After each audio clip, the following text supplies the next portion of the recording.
Narito po ang mga balita sa oras na ito.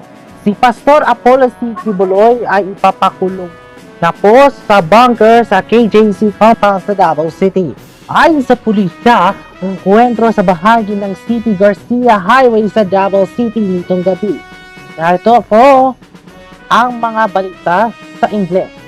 The Philippine National Police will be not leaving the Kingdom of Jesus Christ or KJC compound in Davao City until Pastor Apollo Kibuloy is arrested, its PNP spokesperson Colonel Jean Fajardo said on Tuesday. That is the intention, Fajardo said over AM radio DW 122. That search and PNP makers that we are continuously following legal protocols, he said, speaking part Filipino. Since Saturday, around 2,000 members of the PNP raided the 30-hectare KJC compound.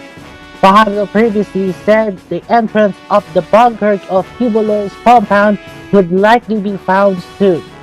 Kibuloy is believed to hide inside the compound, according to the Davao City Police Regional Office Director Brigadier General Nicolas Torre III.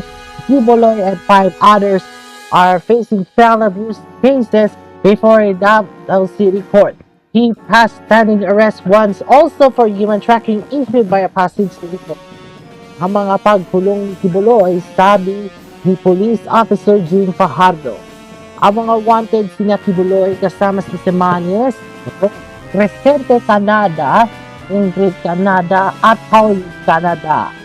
At yan po sa oras na ito, manatili sa Mr. J News, sa Mr. J Maraming salamat po.